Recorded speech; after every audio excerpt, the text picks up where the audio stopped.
Wix Studio, the platform for agencies and enterprises to manage clients and projects with max efficiency, sharing Wix's SEO tech to help you drive growth.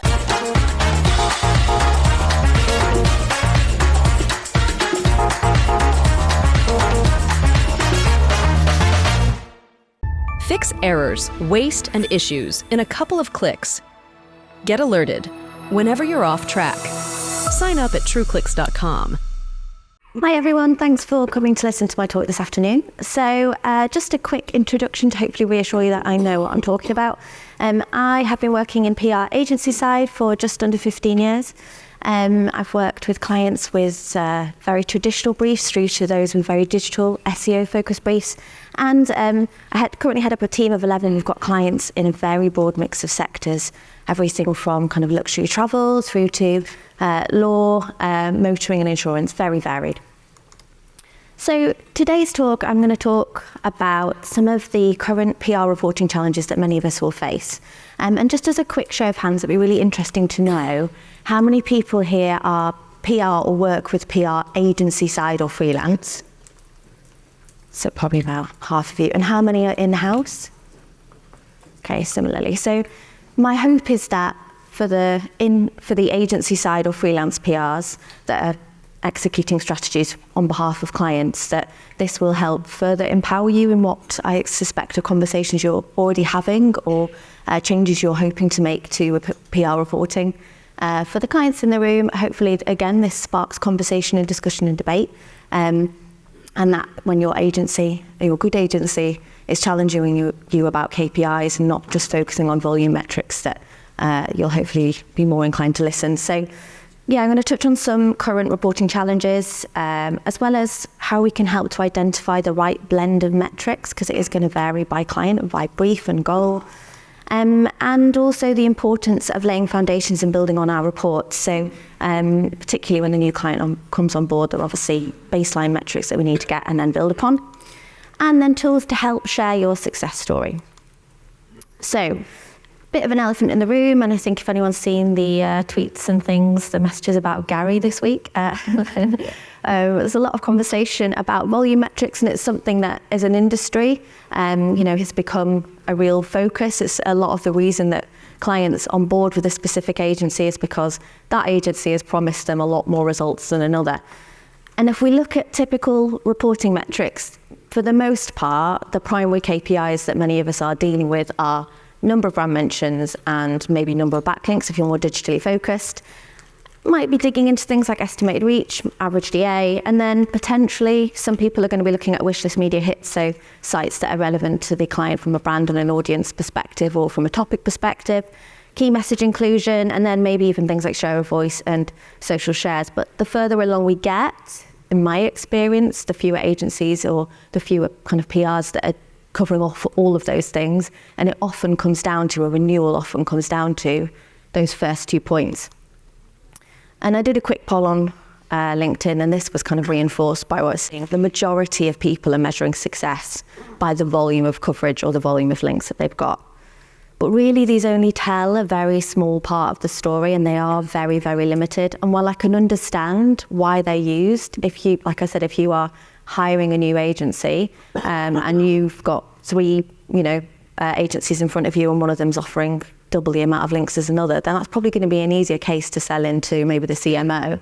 But really, it's not contextual, it's not considering relevancy and quality, and chances are that agency is going to at some point be getting you rubbish coverage and rubbish links just to hit a fairly arbitrary volume metric. So we need to add in contextual and quality indicators, and things like average DA, key message inclusion, wish lists, share of voice and rarity are, in my opinion, all things that everyone should just be doing as standard, something that the client should be involved in, and they are going to add context to volume. Obviously, you ideally want volume and you want quality.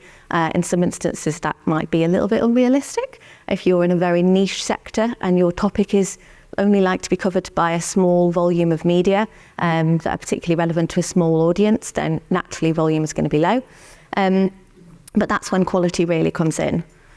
So I think we've probably all at some point been guilty of sending these types of emails, and it's often on the back of demand from a client to demonstrate volume. I got 7,000 media mentions, 5,000 links, an estimated reach of 60 billion people, which I think is 10 times the world population.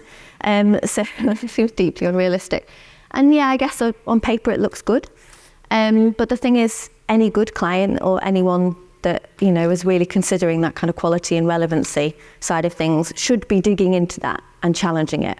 So actually, perhaps only 3% of those results are on wish list sites. So they're only small amount is, thematically or contextually relevant to the client. Less than 10% of the articles included a key message, which, from Google's perspective, if your article is talking about phrases you want to rank for, then that's going to help. That's an indication that you're an expert in that thing. And the average DA of the links was just 30. Now, again, I know that DA is just one of many things, whether you're DA or DR, however you roll, but combined, they aren't necessarily painting the best picture that is actually good. And I would argue that that's fair. And if you add the fourth point in there about competitors, again, not all competitors will be doing things that are particularly compelling, but if they're getting 10 times as many quality results as you, then that indicates there's a problem with your current PR strategy, in my opinion. So yeah, we need to be not just looking at the volume of results, but we also need to be adding in those quality indicators and reporting on as many of these as possible. But there's another layer to this, and that's impact.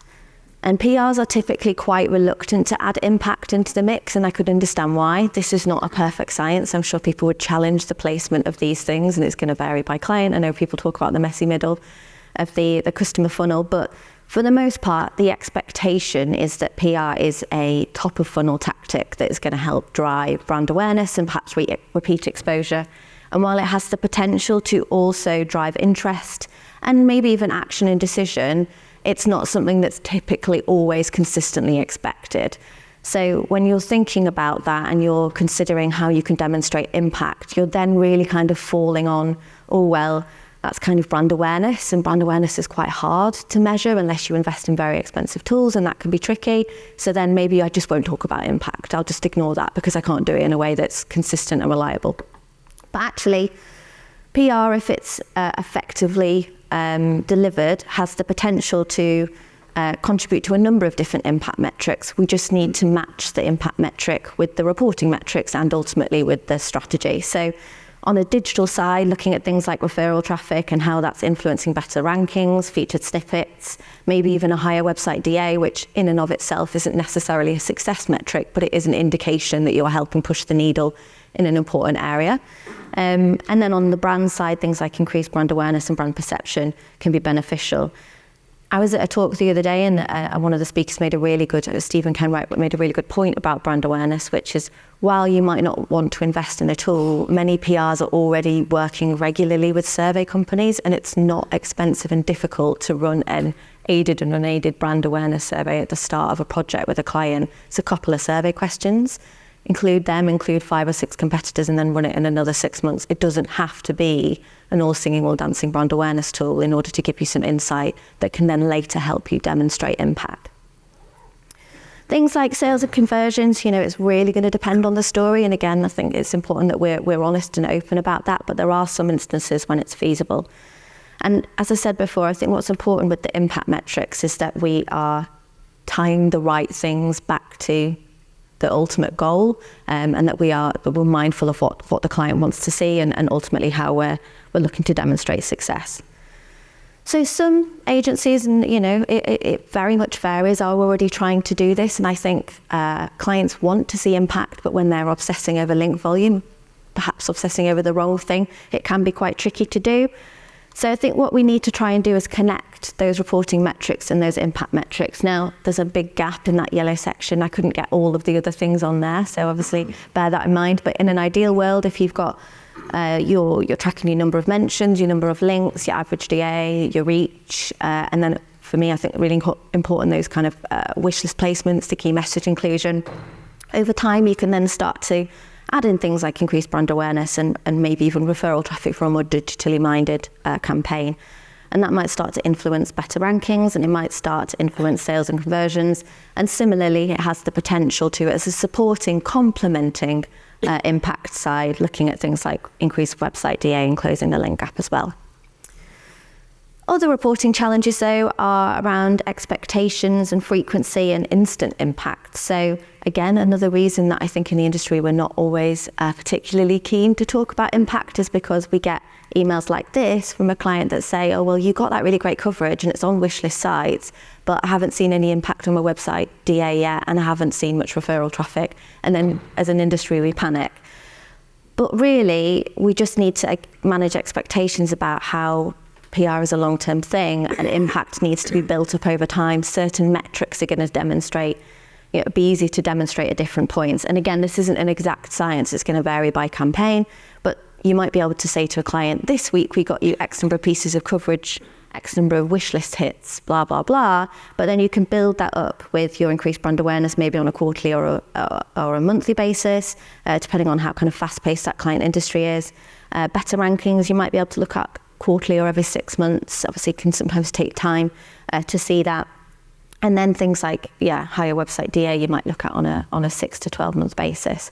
And I think it's really just fundamentally about expectation management. So impact takes time, and we need to set expectations. So while PR results can roll in quickly, I think many of us have onboarded clients and got great results within a few days, perhaps leveraging existing assets on their site, expert commentary, etc. The impact of those results is rarely overnight.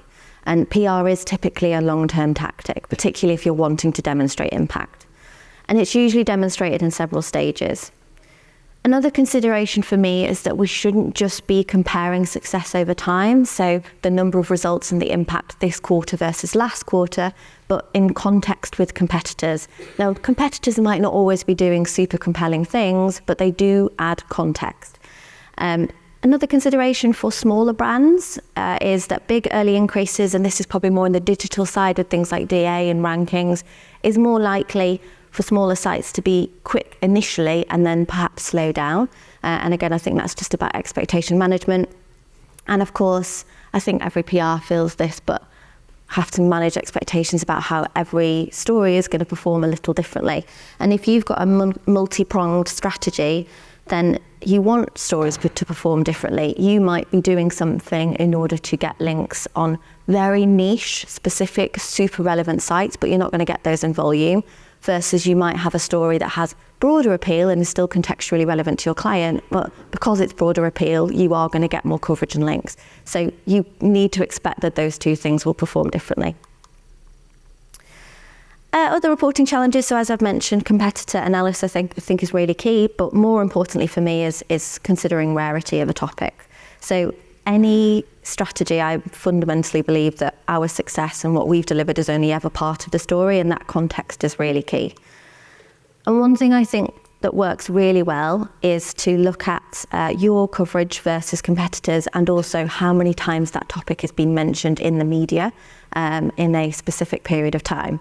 For example, we had a client that helped with inheritance tax, so offering advice and supporting people through the kind of probate process.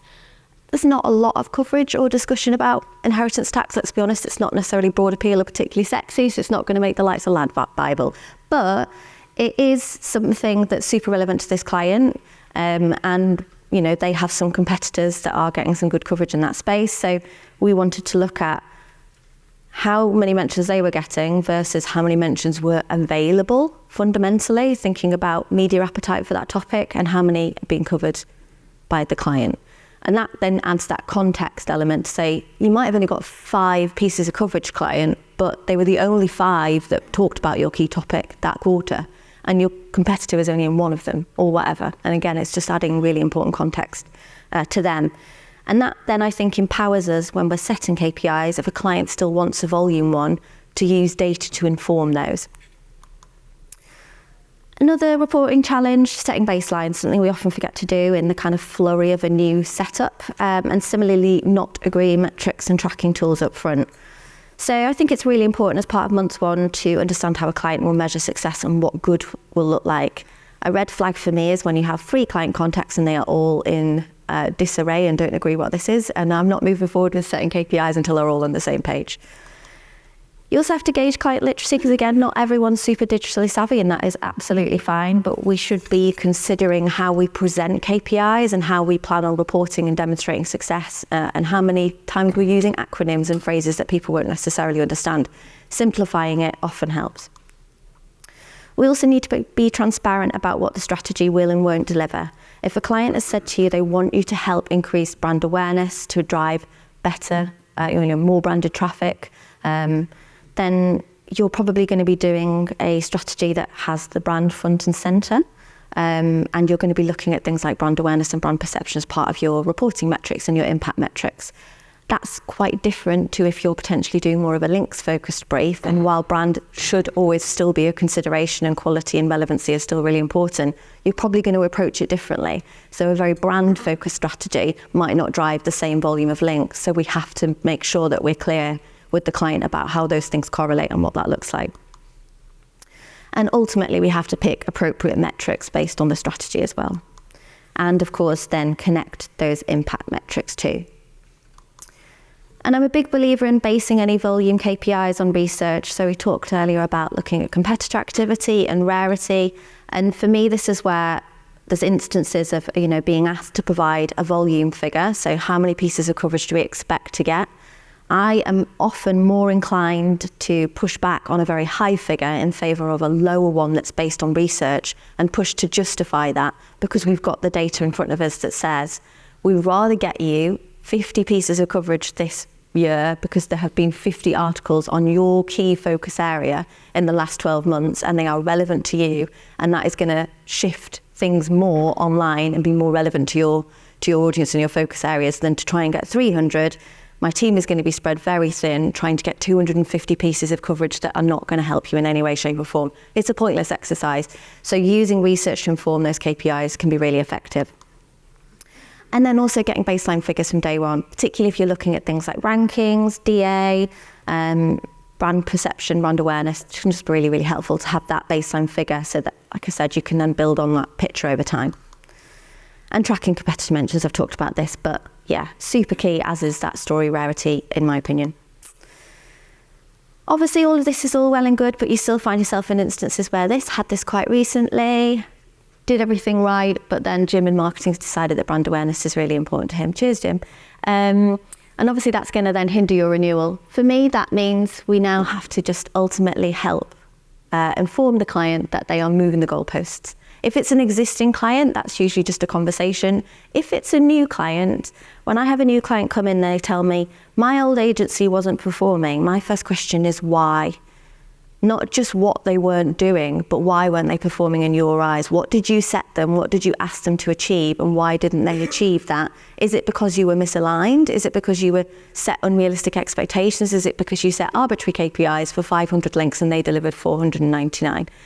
Ultimately, what's the story that we're trying to tell? Because if you can work out where the problem areas were, you're then better able to deliver something that's more tailored and specific to that client ongoing. Tools-wise, I think probably everyone's aware of these, but two big ones if you're thinking about tracking the kind of rarity and the competitor stuff. They are free. Google Alerts, less good at the moment. I think everyone's probably finding Google, particularly the kind of Google News side, a bit unreliable. But Talkwalker alerts, when combined, can mop up a lot of things, and it'll save you from having to manually search for competitor mentions or topic mentions. If you can afford tools like Brand24, Agility, they can be really great too. And I'm a big fan of Released for adding additional metrics in as well, using similar web data to look at things like social shares and article views. Again, it just adds further context and better demonstrates value than just a single kind of X number of results figure. GA, I'm sure everyone's familiar with that, but can be really helpful too when you're looking at things like assisted conversions, referral, traffic, page views to on-site content that you've created for a campaign, and then of course Moz and Ahrefs. We also use Majestic, SEMrush. There's loads of things out there that can help demonstrate value. And as I said, I think it's just a case of working out from day one what metrics you're going to pull, where you're going to get that data from, and then being consistent with it. Hope that was useful. If you have any questions, please drop me a message on LinkedIn. That's good.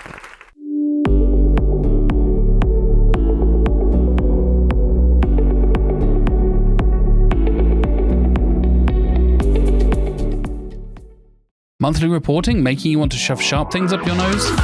Try Dragon Metrics, the all-in-one SEO software with mind-blowing reporting tools.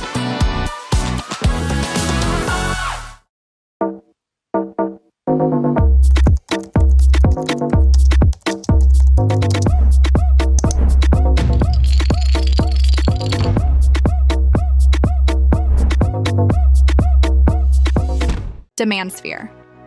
Limitless visual insights from the SERPs.